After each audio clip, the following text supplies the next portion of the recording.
Hey everybody, this is Roberto Blake of robertoblake.com, helping you create something awesome today by talking to another awesome creator. Why don't you go ahead and introduce yourself to my audience and tell them a little bit about yourself? Definitely. So my name is Stacey Ferreira. To give a little bit of a background, started an internet security company called My Social Cloud with my brother and my friend Shiv Prakash when I was 18 years old. Make a long story short, we ended up building that business over the course of 2 years and selling it to reputation.com in 2013 when I was 20 years old.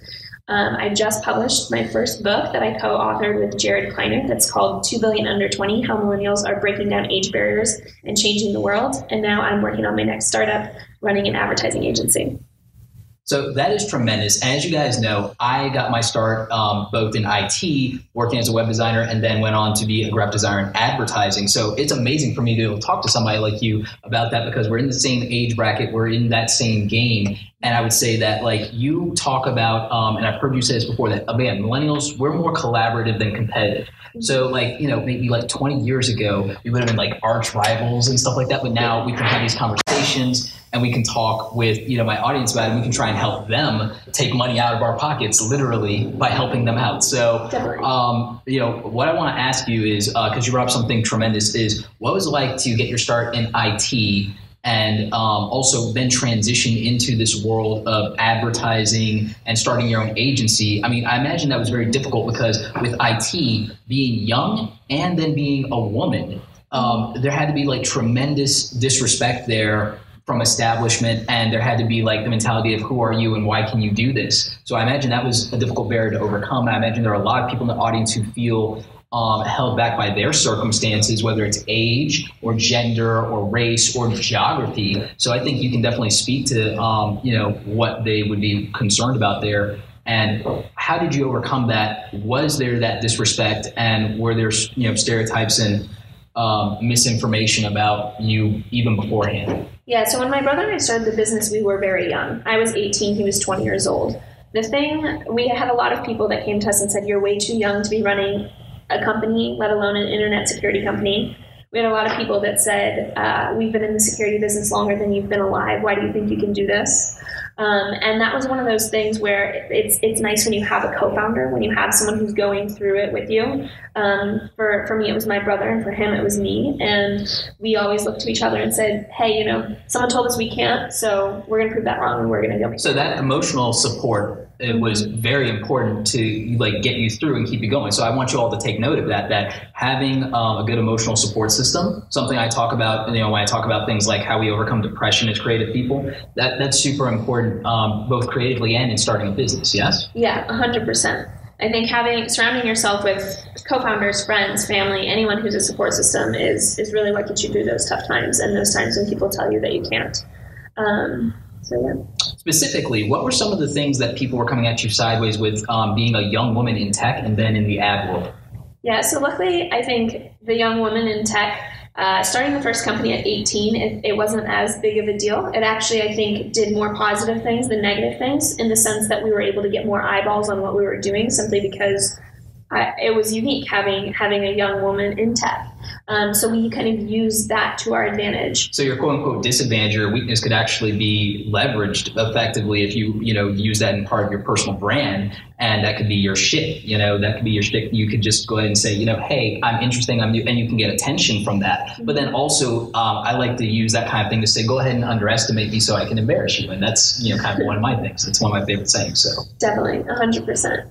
And so for me, that was it. It was using what other people saw as a weakness as my biggest advantage. So why the transition from tech, where you were like super successful, into this ad agency world? You started Ad More. Why don't you tell us a little bit about that for those not familiar? And then what was that transition like, and why did you decide to transition from tech, where you had, you know, this tremendous success? You got to work with so we got to work with Richard Branson, who started the Virgin Group, Jerry Murdoch of Insight Venture Partners, and Alex Welch, who founded and sold PhotoBucket, who came in and invested in the company when my brother and I and our friend Shiv started it. And so that was a wild ride. But after we sold the business, I started working at reputation.com, which acquired My Social Cloud. And at Reputation, I became a product marketing manager. And so it was there that I really learned about advertising and I learned about marketing. And I got really interested in it. And I said, this is something that I kind of want to pursue and want to do. And I came across a point in my life where I didn't want to stay at Reputation, but I kind of wanted to stay learning the same things that I had been learning there. So I decided to go back to school at NYU and run an advertising agency simultaneously, just to keep doing stuff. See, that's tremendous. And, I brought that up partly not for you, not for the sake of just for her to be able to name drop. I set that up on purpose to, let people understand scale and let them understand, that dreams come true, and that if you chase things, you chase opportunities, no matter how hard it seems, that big things that you couldn't imagine could happen for you. Because it's easy to sit in my office where I do most of these videos and to, say those things. But now you're not just hearing it from me. You're hearing it from someone who's actually lived it, someone younger than me, someone that's younger than me that I look up to and aspire to be like. And that's, I think that's cool for a lot of us, regardless of what age you are and you're watching this, to take that millennial mindset of hustling, chasing your dreams, chasing your passion, and not giving into things like stereotypes, not giving into your weakness, going all in on your strengths, as Gary Vee likes to say, and I like to quote. And, I think that that's just super important. And I think that that's what probably your passion, your drive, your will to not be defeated, the fact that you had the support of your brother and your team, and that you didn't let anything, and you didn't let people's expectations of failure deter you. I think that that is amazing. And I think that everybody should take a lesson from that. Now, with that in mind, what lessons would you like to, pass on to viewers? I have a lot of graphic designers and other creatives in the audience that would love to work at an agency. Maybe they would like to work at AdMore one day. What advice would you give them, and what does it take to work at AdMore, and what do you look for in people that you hire?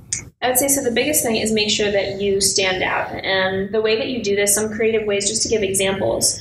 I've seen some of my friends, the way that they apply to jobs is they'll actually go and they'll create a whole portfolio and they'll submit it in some creative way. Maybe they'll start a new website and then they'll send just the link, no resume, no anything, just the link to the startup founder, to the agency founder, and they'll say, hey, here, this is the link, this is my resume, so to say. And on that, they'll have everything about them. They'll have everything that's in their portfolio, and they'll have why specifically they want to work at that company. And I think that that's something that today employers are looking for, is what value add are people going to bring directly to this company? So for me, it's what value add, if I'm going to hire you and I'm going to spend X number of dollars bringing you on board, what's the real value that I'm going to get? Why are you passionate about our work, and why do you want to work here?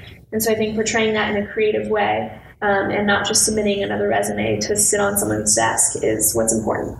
See, I had no idea she was going to give that answer, and I didn't prep that answer. But the ones of you who have watched my videos before, you'll find that funny, because what do I constantly rant about? And what do I talk about in almost every video? I talk about creating value. I talk about value. That's why I have the brand philosophy of create awesome, and that's why everything I do is create awesome, create something awesome today. It's the show results, show execution, and that I said it in the how to find a job as a graphic designer. Did I or did I not say that you need to, an employer's getting ready to make an investment, maybe probably the first 3 years of their career, it's almost like a 6-figure investment when you figure in the training, not to mention the salary, the opportunity costs, etc. That's a 6-figure investment and an emotional commitment of interacting with this person for the next 3 years and not feeling like you as a boss are getting beat up for it or that you made a mistake. Right. That's a lot of anxiety. So part of getting over that anxiety is if they come to you with something that is an established fact, the results, what they put in the portfolio, what they did, and their passion and their drive, and a specific why, an intention of, I don't just need a job, I want to work for you. Out of anywhere I could work and make money, I want to work for you because ... Right. I think that's the most important thing, is portraying that why. And I think that that's what bosses hold on to, just like anything else. You as an employee hold on to that too. Why do you want to work there? And that's what why am I still here? And exactly. That's the thing that makes you passionate about the work that you do and makes you actually create values if you're in tune with that why.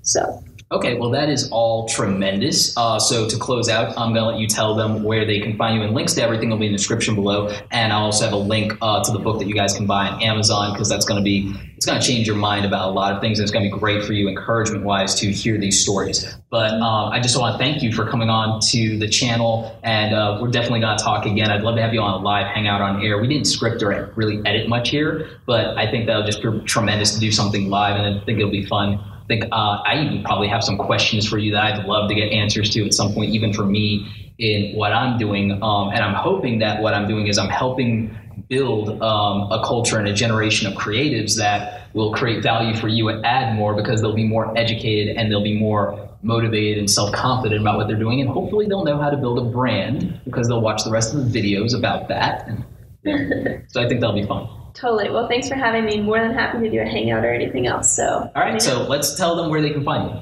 Definitely. So you guys can find me on Twitter at Stacey Ferreira, on Facebook / the Stacey Ferreira. They don't have Stacey Ferreira. And then my website is staceyferreira.com and email stacy@staceyferreira.com. Awesome. Well, again, thanks for coming. And hey, everybody, remember, create something awesome today. Because if you do, maybe you'll get a job. Definitely.